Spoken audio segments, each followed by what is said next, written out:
안녕하십니까. 오늘 0시 기준으로 신규 확진자가 354명 발생했습니다. 여전히 수도권을 중심으로 확산세가 이어지고 또 게다가 대전 IM 국제학교를 중심으로 한 집단 감염이 전국으로 확대되고 있어서 우려스러운 상황입니다. 잠깐의 방심이 언제든지 감염의 확산으로 이어질 수 있다는 점 꼭 기억을 하시고 생활 속에서 방역 수칙 잘 지켜주시기 바랍니다. 잠시 후 코로나 상황과 이슈 전문가들과 함께 심층적으로 살펴보고요. 오늘 화상 인터뷰 시간에는 한국코인노래연습장협회 김근배 지부장님을 연결을 해서 자세한 이야기 한번 나눠보겠습니다. TBS 특보 코로나19 현재까지 들어온 속보 중심으로 살펴보겠습니다. 먼저 서울시 상황실에 나가 있는 취재기자 연결해서 밤사이 확진자 집계 상황 그리고 주요 대응책들 꼼꼼하게 살펴보죠. 서유선 기자. 네, 수도권 코로나19 대응 특별 상황실에 나와 있습니다. 네, 전국 현황부터 한번 살펴볼까요? 네, 국내 코로나19 일일 신규 확진자 수가 하루 만에 다시 300명대로 진입했습니다. 방역당국이 집계한 오늘 0시 기준 국내 코로나19 신규 확진자는 총 354명으로 전일 집계 대비 83명 줄었습니다. 누적 확진자는 이제 75,875명까지 늘어난 상황입니다. 신규 확진자를 감염 경로별로 보면 지역 발생이 338명, 해외 유입이 16명입니다.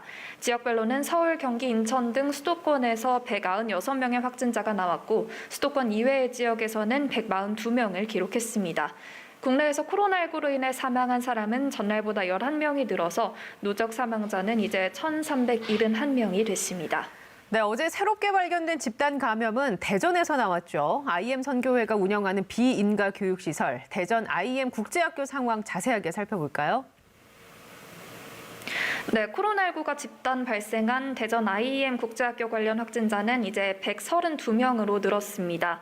학생이 112명, 기타 교직원이 20명으로 파악이 됐는데 특히 학생들의 감염률이 매우 높은 상황입니다. 전체 학생 120명 가운데 112명이 확진되면서 학생들의 확진율이 93%가 넘었습니다. 이 IM 국제학교는 IM 선교회가 선교사 양성을 목표로 설립한 비인가 교육시설인데요. 학교나 학원 어느 쪽에도 속하지 않기 때문에 관리 감독의 사각지대에 놓여 있던 게 이번 집단 감염의 원인으로 분석되고 있습니다. 이달 4일부터 이 학교에 기숙사에 입소한 학생들은 적게는 7명, 많게는 20명까지 한 방에서 생활한 것으로 조사됐습니다. 지하 식당에는 좌석별로 칸막이도 없었고 일부 층에서는 샤워시설과 화장실 등을 공동으로 사용했습니다. 특히 처음으로 유증상자가 나온 12일에도 학교 측은 유증상자를 집으로 귀가시켰을 뿐 선제검사는 실시하지 않은 것으로 파악이 됐습니다. 현재 이 IM 국제학교는 다음 달 14일까지 3주간 폐쇄된 상황입니다. 확진자는 충남 아산 생활치료센터를 비롯해 5곳으로 분산 이동됐고 음성 판정자는 자가격리에 들어갔습니다.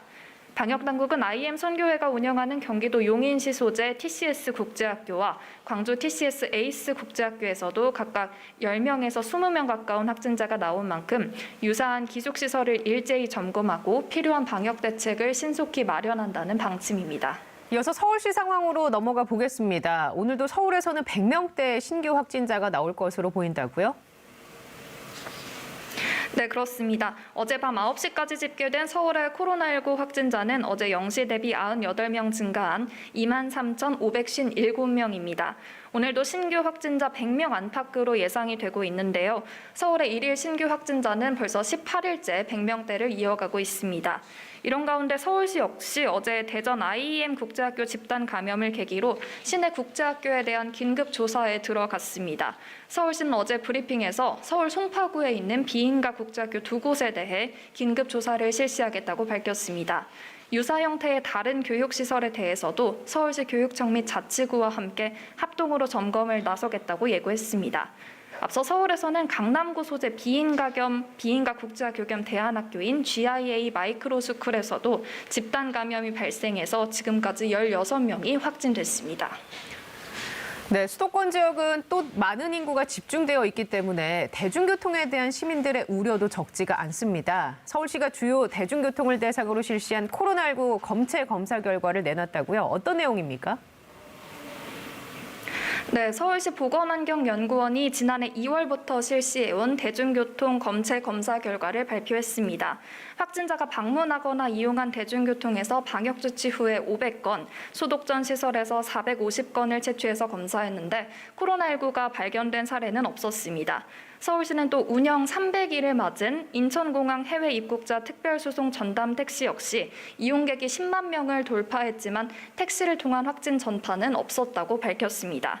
다만 대중교통을 이용하는 시민들의 불안이 여전한 상황인 만큼 방역 대책은 더욱 강화하겠다고 밝혔는데요. 우선 지하철의 경우 기존처럼 혼잡 예보제를 이어가되 다음 달부터는 지하철 객차 실내 공기질 검사와 코로나19 환경 검체 검사가 함께 이뤄질 예정입니다. 또 외국인 관광 택시 운수 종사자의 경우에는 코로나19 진단 검사가 한 달에 한 번 이상 의무화될 예정입니다.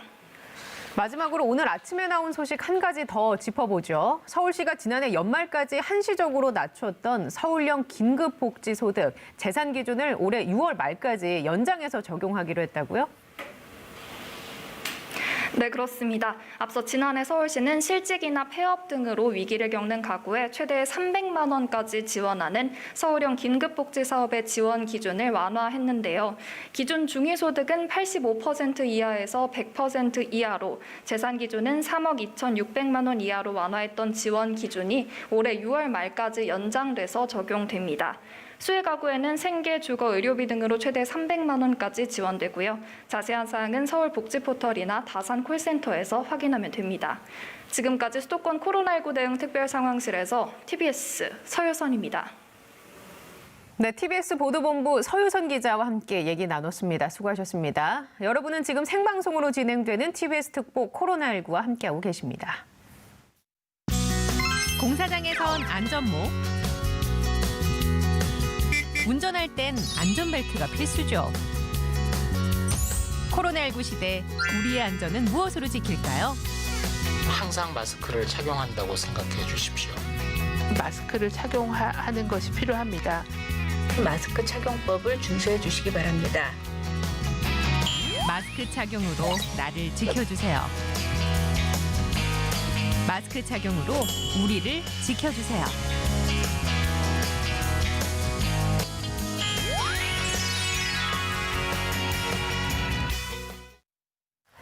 계속해서 국내외 코로나19 상황과 이슈 전문가와 함께 살펴보겠습니다. 먼저 서울대우 중앙대 약학대학 교수 모셨습니다. 안녕하십니까? 예, 안녕하세요. 강양구 TBS 과학전문기자와도 얘기 나눠봅니다. 반갑습니다. 네, 안녕하십니까?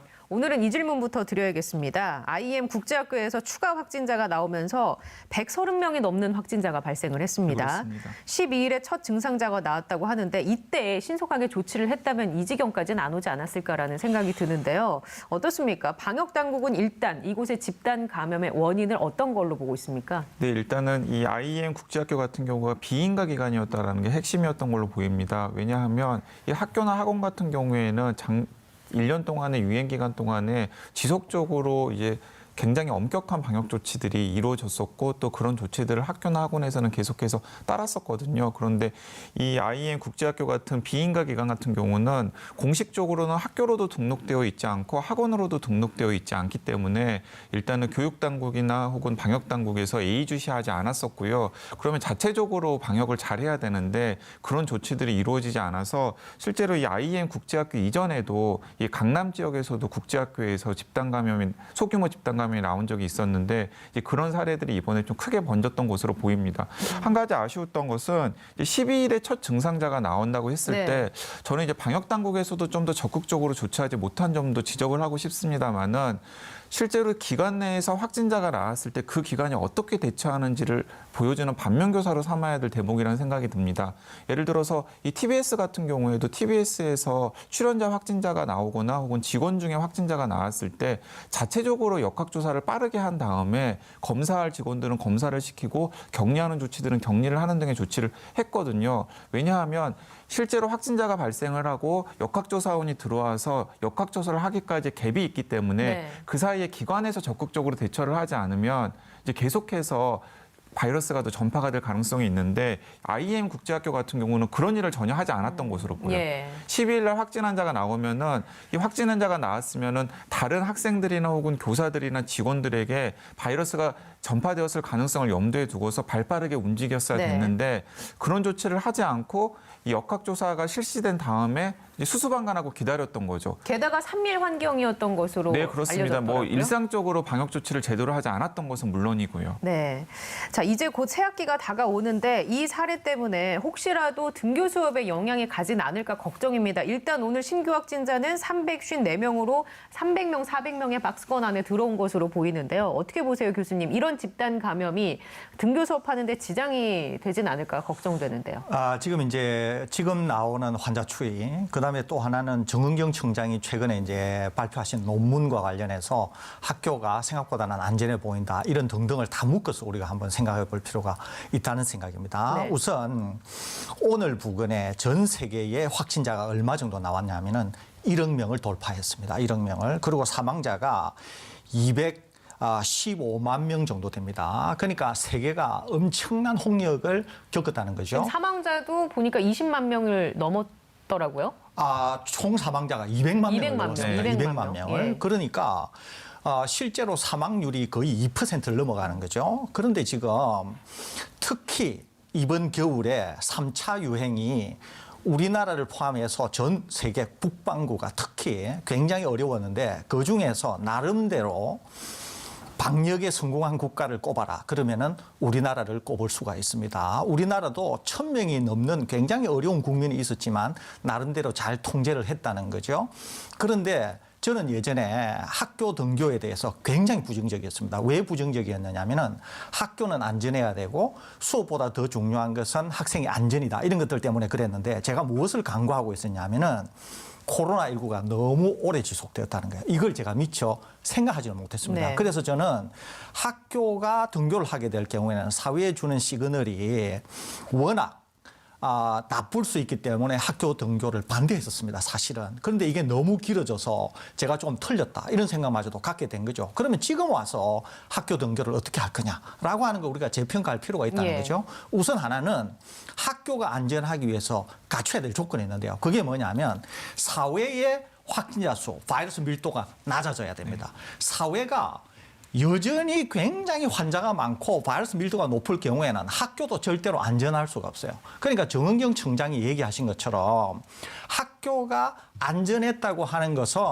사회에서 우리가 나름대로 바이러스를 잘 통제했기 때문에 학교가 안전했다, 그 얘기거든요. 또 하나는 학교는 비교적 선생님들이나 그 이외의 보건당국이 잘 관여를 해서 상당히 우리나라는 질서 있게 안전하게 학교를 운영하는 것이 잘 정리가 되어 있었다는 거죠. 그러니까 학교가 사회보다도 더 안전한 것처럼 평가가 될 수 있었다는 네. 거예요. 정은경 청장도 이 점을 지적하고 있다는 거예요. 그러면 지금 상황에서 IM 국제학교나 지금의 환자 발생에서 향후에 다가오는 학기에 학교 등교를 어떻게 할 것이냐. 저는 학교를 열어야 된다고 하는 생각을 갖고 네. 있습니다. 그거는 뭐냐면 우리가 충분히 사회에서 바이러스를 잘 통제하고 있고 또 지난 1년 동안에 축적된 경험을 통해서 충분히 학교에서 안전을 담보할 수 있을 정도로 경험이 축적됐다라고 네. 하는 생각을 갖고 있는 거죠. 그래서 IM 국제학교가 이 특수한 상황에서 약간 어려움이 있었지만 국가 전체로 볼 때는 충분히 바이러스를 통제할 수 있다. 또 학교는 그럴만큼 안전하다.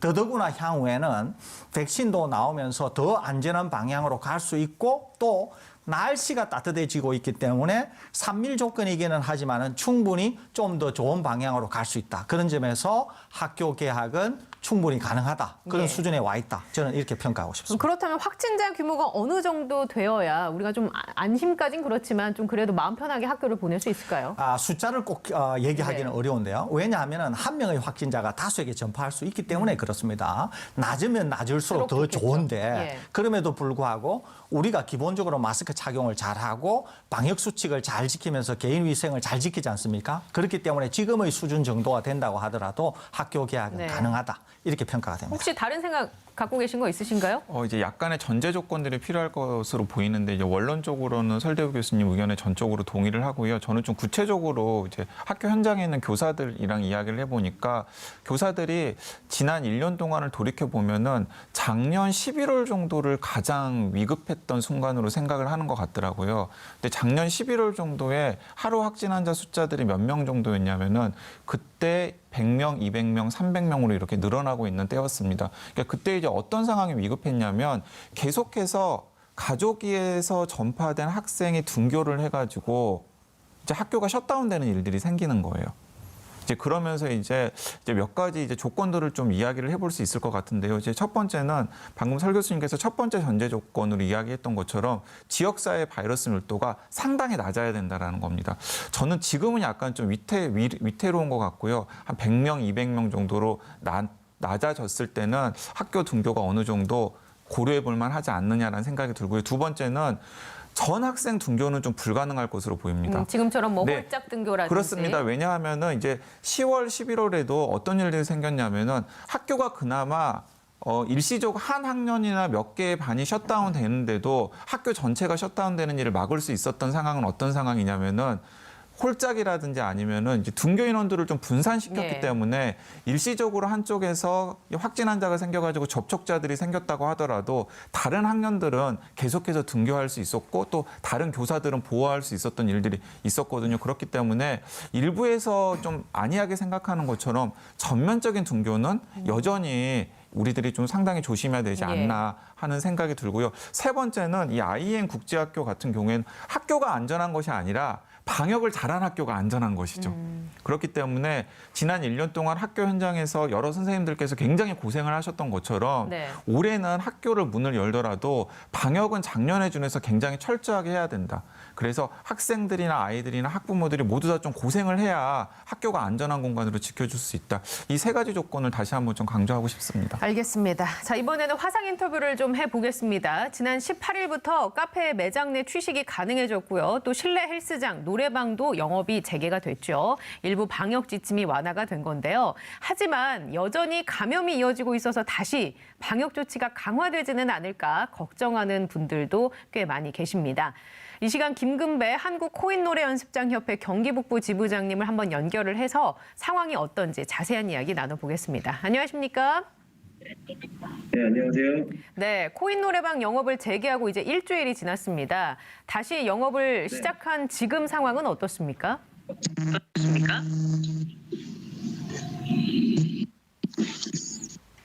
네, 지금 꾸준히 그래도 찾아주시는 강남 노래소리는 들리는데요. 21시까지 영업 제한이 걸려 있다 보니까 좀 당연한 얘기지만 매출 자체도 좀 크게 줄었고, 그리고 이제 마감 시간에 임박해서 찾아오시는 직장인 손님들 같은 경우에는 좀 죄송하지만 다시 내보낼 수밖에 없는 그런 상황입니다. 그러면 지금 현재 운영하시면서 방역 수칙들이 어떤 게 적용이 되고 있나요? 지금 정부에서 제시하는 방역 수칙 같은 경우는 모두 준수를 하면서 영업하고 있는데, 이제 뭐 예를 들면은 이제 8평방미터당 그 1인으로 전체 인원 제한을 하고, 그리고 이제 QR 코드 그리고 혹은 수기명부도 무조건적으로 체크하도록 이렇게 하고 있고, 그리고 이제 손님들이 사용하고 난 방은 무조건 모두 소독 및 환기를 진행하고 있고요. 그리고 또 손님들 같은 경우에는 무조건 마스크를 필수 착용을 하게 하고, 그리고 마이크 커버 필수 착용, 뭐 그런 것들이 있겠습니다. 그럼 손님들도 이 방역 수칙을 잘 따라 주시나요? 네, 대부분 이제 좀 손님들 같은 경우도 특히 마스크 같은 경우는 워낙에 익숙해져 있다 보니까 이렇게 따로 저희도 항상 이렇게 언지를 드리긴 하는데 이렇게 알아서들 잘 이렇게 지켜주시는 그런 모습을 보여드리고 있습니다. 예. 그렇다면 지난해 같은 기간과 비교를 해보면 지금 가장 큰 변화는 어떤 게 있을까요? 아무래도 지금 매출이 가장 줄었다는 게 좀 큰 변화겠죠. 저희 같은 경우. 매출이 얼마나 줄었을까요? 거의 50% 이상 줄었습니다. 이게 아마 업장마다 또 상권마다 좀 차이가 있겠지만은 다른 곳들도 거의 비슷할 거라고 생각이 되고요. 그게 뭐 영업 시간 제한도 제한이지만은 뭐 그동안의 집합 금지, 그리고 각종 부정적인 언론 보도들로 인해서 좀 코인 노래 연습장이라는 업종 자체의 평가가 이렇게 부정적으로 돌아선 점도 영향이 있다고 생각합니다. 예. 지금 코인 노래방뿐 아니라 자영업자들 사이에서 방역 지침에 대해서 형평성 문제 얘기가 작년 말부터 이제 계속되고 있는데요. 코인 노래 연습장 협회에서는 어떤 입장을 현재 표명한 상태인가요? 형평성이 없다고 지적하는 가장 큰 이유는 또 어떤 게 있을까요? 일단 저희 업종으로 예를 들어서 설명을 드리자면은 근본적으로 코인 노래 연습장이라는 업종의 형태가 서로 분리되고 독립된 공간에서 소수의 사람들이 즐길 수 있는 그런 여가 공간이거든요. 근데 그리고 코로나 사태가 시작되고 나서는 항시 직원이 상주하면서 손님들을 체크하고 그리고 이용한 방을 또 매번 소독하면서 이렇게 영업을 하고 있기 때문에 집단 감염이 일어날래야 일어날 수가 없는 구조입니다. 실제로 또 작년 수도권 1차 확진자 통계에서 코인 노래 연습장에서 감염된 수가 3,000명 중에 2명이었거든요. 이제 0.1%에 불과했죠. 그리고 또 작년 6월 이후에 지금까지 저희가 100여일을 영업했는데 그 기간 동안에 확진자가 0명이었습니다. 그러니까 예를 들어서 발열 증상이 없는 확진자가 방문하는 경우에는 이제 타 업종도 마찬가지겠지만 그 차단하는 게 불가능하거든요. 이제 네, 그런 경우에는 이제 어쩌다 한두 명의 확진자가 다녀갔다고 그 업종 자체를 위험시설로 엮어서 이렇게 영업을 막아버리는 것이 과연 합당한 조치인가? 또 이제 집단 감염자의 수치를 통해서 위험군 분류를 하는 게 맞다고 보는데 과연 어떤 행정 절차에 따라 이런 정책이 나왔는가? 뭐 정책을 내놓고 이제 뭐 결정하시는 분들이 뭐 지금 집합금지 등으로 피해받고 있는 뭐 다중 유흥업소들에 한 번이라도 좀 직접 가보셨는지 좀 묻고 싶고요. 뭐 예를 들어서 이제 확진자가 많이 나왔던 다른 업종처럼 확진자가 나온다면 해당 업장에 대해서 방역 수칙을 취하고 다시 영업을 재개하게 하는 혹시라도 또 이제 방역 수칙을 준수하지 않은 업장이 있다면 그에 대해서 책임을 묻게 하는 그런 게 이제 합리적이고 형평성 있는 정책이 아닐까 싶습니다. 그 쓴소리를 해주셨는데 어제 문재인 대통령이 소상공인과 자영업자의 손실을 보상하라는 손실보상제를 검토하라고 지시를 했습니다. 자영업자 입장에서 현실적인 대책이 나오기 위해서는 어떤 보완책이 필요하다고 보십니까? 일단은 손실보상 입법에 대해서는 저희 같은 경우는 소급표가 인정돼야 된다고 생각을 합니다. 지금 소급 적용이 안 될 거라는 이야기들이 많이 있는데 그렇게 되면은 사실상 보상이 없는 거라고 저희는 생각을 하고 있거든요. 이게 국민재산권을 규정한 헌법 제23조에 따르면 손실보상은 저희 지금 집합금지를 당했던 저희 업주들의 당연한 권리이기도 하고요. 소급표가 무조건 인정돼야 된다고 생각을 합니다. 예. 자, 마지막으로 자영업하는 분들이나 시민분들께 한 말씀 해주시죠. 네, 우선 자영업자분들은 아마도 지난 1년여간 그리고 또 언제 끝날지 모르는 앞으로가 손에 꼽을 만큼 고통스러운 시간이실 텐데 언젠간 평범한 일상으로 돌아갈 수 있으리라는 믿음으로 저도 하루하루 뛰고 있습니다. 방역 철저히 잘 하시면서 잘 이겨내셨으면 좋겠습니다. 네, 바쁜 와중에도 이렇게 시간 내주셔서 감사합니다. 감사합니다. 네, 지금까지 김금배 한국코인노래연습장협회 경기북부 지부장님과 함께 얘기 나눴습니다. 두 분 어떻게 보셨습니까? 예, 굉장히 이제 어려울 수밖에 없는 상황입니다. 그럼에도 불구하고 이제 양측이 다 이해가 되는 거죠. 이제 업주분들은 얼마나 힘드시겠습니까? 거기다가 이제 당국은 초기에 이제 코인 노래방에서 다양한 형태의 전파 양상이 있었거든요. 그렇기 때문에 코인 노래방 자체가 관리가 안 되고 있기 때문에 위험한 거 아니냐. 이래서 이제 아마 제한 조치가 들어간 것 같은데, 이거는 이제 처음에 있었던 일이어서 그런 것 같고, 이제는 좀 더 우리가 이제 알게 되었기 때문에 지금 방금 말씀하시는 것처럼 업종 전체를 어떻게 제한을 가기보다는 각 업소별로 뭔가 책임을 져야 되는 거 아니냐. 이것도 사실 일리가 있거든요. 예. 그래서 이제 이것은 우리가 이제 경험이 축적되면서 나오는 거기 때문에 초기와 지금 향후로는 아마 당국도 좀 구분해서 대응하지 않을까 이렇게 생각이 그게 듭니다. 저희가 늘 얘기했던 원 스트라이크 아웃제랑도 좀 일맥상통한다고 볼 수 있겠죠. 그렇습니다. 예, 방역 조치를 잘 시행하지 않은 업장에 대한 직접적인 처벌이요. 그렇습니다. 그러니까 예. 이제 실제로 업소 내에서도 방역 조치를 잘하고 또 오시는 분들도 협조를 하게 되게 될 경우에는 충분히 통제가 가능한 것이거든요. 그런 점에서 이제 쌍방간의 방역 당국과 지금 이제 운영하시는 분 사이에 충분히 뭐 교감이 있을 거다, 동의하는 측면이 있을 거다 이렇게 되어서 앞으로는 개선되지 않을까 이렇게 네. 생각이 듭니다. 알겠습니다. 자, 그러면 이번에는 이 얘기를, 백신 얘기를 좀 나누어 보겠습니다. 교수님께서 이제 중요한 것이 바이러스의 변이가 아니라 백신 접종의 속도다라고 얘기를 해 주셨잖아요.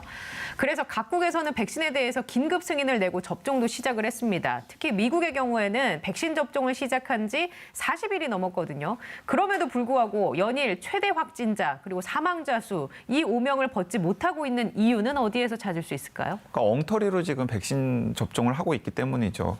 그 설 교수님도 강조했고 저도 뭐 같이 강조를 했던 대목이, 그러니까 백신을 개발하는 게 중요한 게 아니라 백신을 얼마나 효과적으로 유통을 시키고 그 효과적으로 유통시키는 데 따라서 얼마나 한꺼번에 많은 인구 대상을 놓고서 빨리 접종할 수 있느냐, 이게 굉장히 중요하다라고 여러 차례 강조를 했지 않습니까? 그런데 그런 점에 비춰보면 미국은 다 엉터리예요, 지금. 뭐 최선을 나름대로 다 하고 있기는 합니다만. 백신 개발은 먼저 했을지 몰라도. 개발은 먼저 했을지 몰라도 그렇게 만들어진 백신을 확보를 한 다음에 빠르게 유통을 시키고 그리고 또 빠르게 유통시키는 데 따라서 대량 접종을 해야 되는데 계속해서 지금 찔끔찔끔 접종을 하고 있단 말이죠. 그 미국의 유행 양상이 지금 전 세계에서 가장 심각한 수준 중에 하나인데 그런 심각한 수준을 이 백신 접종이 따라잡지 못하고 있는 상황이기 때문에 저대로 가다가는 백신이 나온다고 하더라도 제대로 백신을 통한 집단 면역 형성을 하지 못한 최악의 안 좋은 사례로 미국이 사례가 되지 않을까 생각되는 정도로 굉장히 걱정이고요. 그와 대비되는 나라가 저는 이스라엘인 것 같습니다. 예, 그래서 그 대비되는 나라 얘기를 좀 해보겠습니다, 교수님. 백신 접종률이 가장 높은 나라 중에 하나가 이스라엘인데요. 모범국이라고 불리기도 하고 현재까지 보니까 인구의 한 4분의 1가량이 접종을 했어요. 백신 효과를 우리가 언제쯤 확인할 수 있을까요? 이스라엘에서 최근에 백신 접종 양상과 관련해서 네이처에서 뉴스로 다뤘습니다. 이 뉴스가 상당히 비중 있게 전 세계에 이제 타전이 되었는데요. 이스라엘이 확실히, 그러니까 이제 접종을 제일 먼저 시작한 나라는 미국이지만 이스라엘은 좀 늦게 시작했는데도 접종 스피드가 워낙 빨라가지고 실제로 이스라엘이 백신이 접종이 될 경우에는 효과가 있다라고 하는 거를 일단 완전히 보여준 사례로 평가되고 있습니다. 그렇습니까? 그럼 어떻게 평가가 되고 있냐는 거죠. 이게 지금 네이처에 나온 뉴스인데요.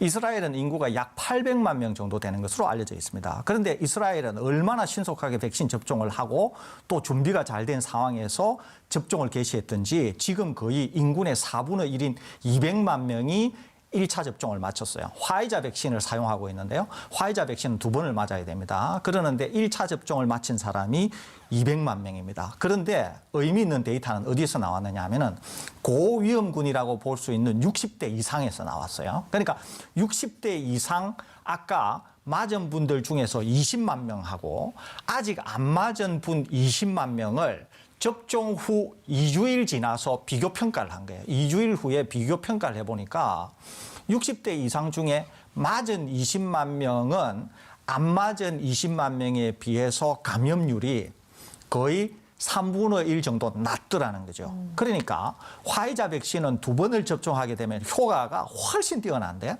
한 번을 맞았을 때도 50%의 효과는 있다고는 알려져 있지만 그거보다는 약간 낮기는 하지만 확실히 의미 있는 결과가 나왔다는 거죠.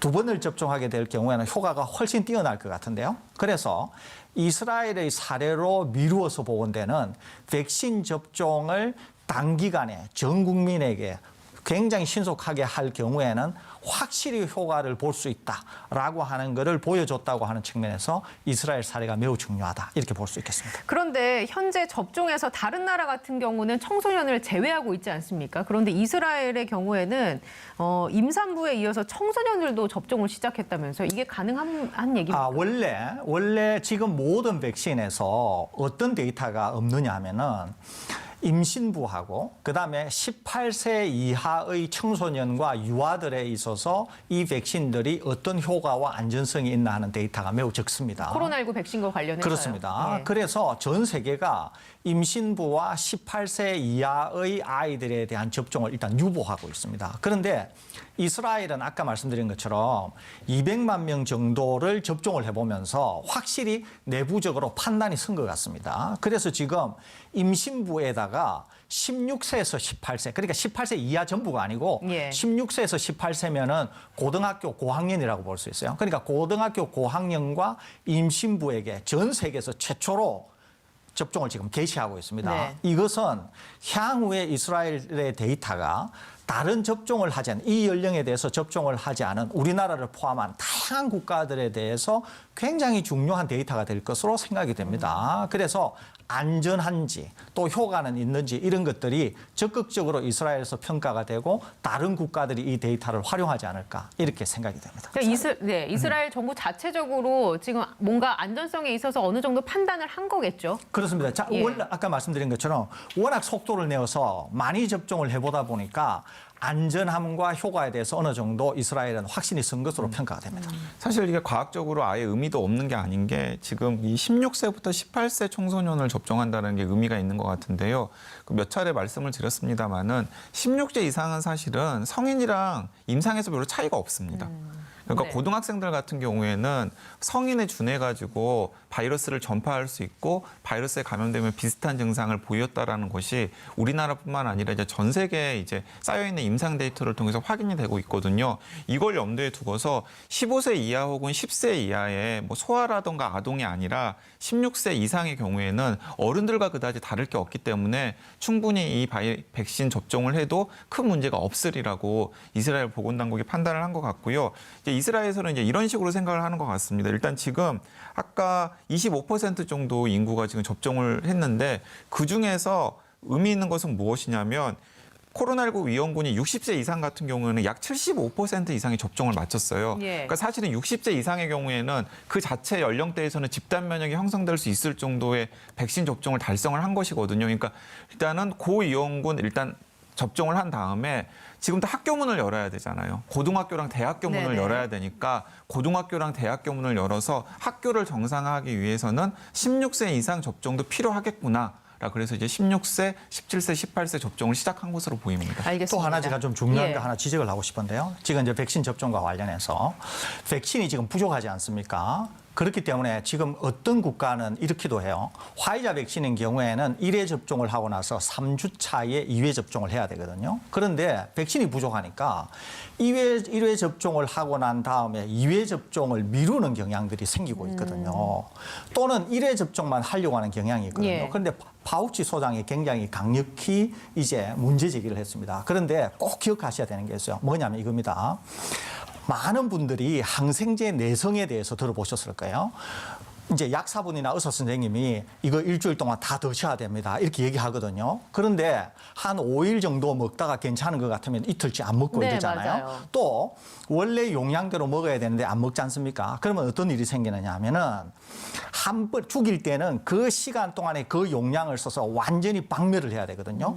박멸을 하지 않게 될 경우에는 내성이 생기게 됩니다. 백신도 마찬가지거든요. 백신도 2번을 접종하게 되면 굉장히 강력한 면역 반응이 생기면서 바이러스를 확실히 물리칠 수 있는데 한 번만 접종을 하게 되면은 백신의 효과가 충분하지 않으니까 바이러스가 이 백신 효과를 극복하기 위해서 이 백신 효과를 이길 수 있는 바이러스가 살아남으면서 그게 내성을 획득하고 그것이 주류가 될 수가 있습니다. 그 사람에게 있어서.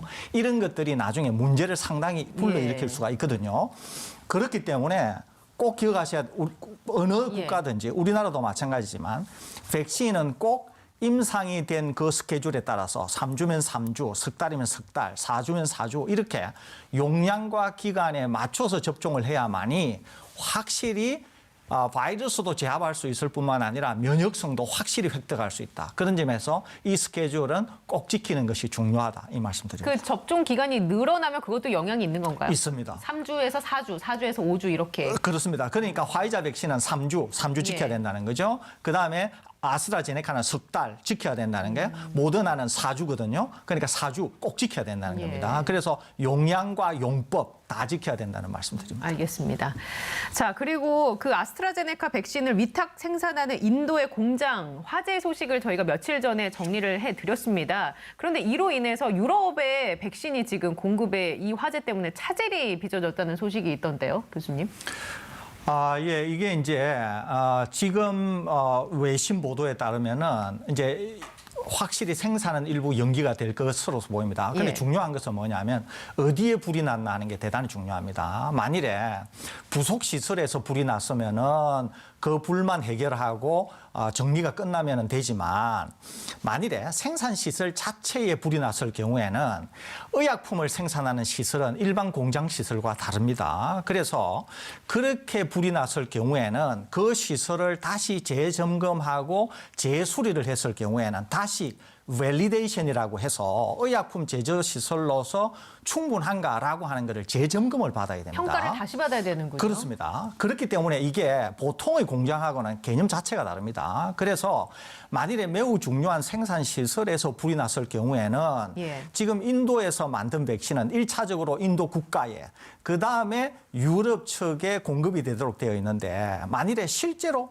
생산 시설 자체에 불이 났다고 하면 아마 이 공급과 관련해서 상당한 차질이 빚어지지 않을까 생각이 되는데 그게 아닌 부속 시설인 경우에는 문제가 없을 겁니다만은 이런 점에 대해서도 우리가 상당히 주의 깊게 예. 바라봐야 될 것으로 생각이 됩니다. 그렇다면 일단 우리나라도 아스트라제네카 백신이 이제 곧 유통이 될 텐데 우리나라에는 영향이 없겠죠? 우리나라에는 영향이 없는 것으로 보입니다. 지금 질병관리청 같은 경우에도 아스트라제네카 측에 문의를 해봤더니 별도의 언질이 없었고 계획대로 1분기에 아스트라제네카 백신이 공급될 수 있다라는 확언을 받았다라고 지금 이야기를 하고 있고요. 또 이제 우리나라 정부의 계획은 우리나라에 도입되는 아스트라제네카 백신은 물 건너오는 백신이 아니라 위탁 생산하고 있는 SK바이오사이언스에서 만들어진 국내 물량을 그대로 우리나라에서 사용하는 것을 지금 염두에 두고 있는 것이거든요. 예. 그렇기 때문에 인도 공장의 이 화재가 우리나라에 큰 영향을 줄 가능성은 굉장히 낮아 보입니다. 근데 이제 저는 이런 생각이 든단 말이죠. 전략적으로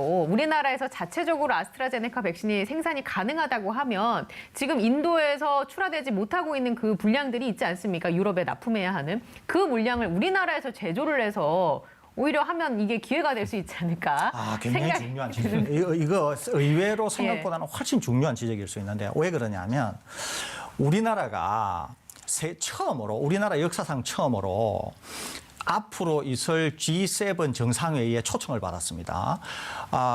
주최 국가가 영국이거든요. 영국에서 한국의 위상이 너무도 중요하기 때문에 초청한다 그랬습니다. 그러니까 포스트 코로나를 염두에 두고 있자는 거죠. 자, 이스라엘이 백신이 확실히 작동한다고 하는 걸 보여주면서 향후에 백신이 어떻게 스피드 있게 공급이 되는가 하는 것이 굉장히 중요하거든요. 그런데 이때 짚어봐야 되는 게 화이자나 모더나 백신은 전 세계를 상대로 해서 대규모 대량 제조를 해서 공급하기가 쉽지가 않습니다. 그런데 아스트라제네카 백신은 대량 공급이 가능한 특징을 가지고 있어요. 또 하나는 영국에서 제일 먼저 접종을 했는데요. 거의 이제 한 20일을 넘었습니다. 그런데 이 아스트라제네카 백신은 상당히 안전한 것으로 평가가 되어서 지금 아스트라제네카 백신과 관련한 안전성 문제가 전혀 불거지고 있지 않거든요. 그렇기 때문에 아스트라제네카가 게임 체인저가 될 가능성이 많습니다. 그런데 지금 주요 생산 기지라고 볼 수 있는 인도에 불이 나서 인도뿐만 아니라 유럽 전체의 공급 물량이 제대로 공급이 안 될 가능성이 있다는 거잖아요. 그렇게 되면 어떻게 되느냐. 전 세계에서 이런 백신을 생산하면서 나름대로 국민들이 접종하는데 수용성을 높일 수 있는 국가가 몇 안 된다 그랬죠. 그중에 우리나라라 그랬잖아요. 그런데 우리나라는 지금 SK바이오사이언스가 생산하지만 SK바이오사이언스가 다른 백신도 생산하니까 아스트라제네카만 전적으로 생산할 수 있는 캐파가 안 될 수도 있어요. 그런데 한국에 우리가 알아보면 적어도 한 곳 내지 두 곳에서 아스트라제네카 백신을 수억 도즈를 생산할 수 있는 시설이 있거든요. 그렇게 되면 어떻게 되느냐. 우리 정부가 나서서 시설을 알아보고 유럽에다가 우리가 만들어서 유럽에 공급할 수 있게 된다. 만일에 이렇게 되면 어떻게 되느냐. 포스트 코로나와 관련해서 첫째. 두 번째는 G7 정상회의와 관련해서 한국의 위상이라고 하는 거는 상당히 공고해질 수 있다는 거죠. 그러니까 전략적으로 예. K방역, 또 K바이오, 그다음에 한국의 위상, 그리고 향후에 포스트 코로나에서 전개될 다양한 것을 놓고 볼 때 상당히 중요한 전략적인 고려가 될 수 있거든요. 그런 점에서 한번 고려해 봄직하다 이 말씀드립니다. 백신 외교를 좀 펼쳐야겠군요. 그렇습니다. 예, 저희가 좀 나서야겠습니다. 프로그램에서 자주 얘기를 해야겠습니다. 자, 지금까지 서울대와 중앙대 약학대학 교수 강영구 TBS 과학전문기자와 함께 얘기 나눴고요. 저는 내일 다시 찾아오겠습니다. 시청해주신 여러분 고맙습니다.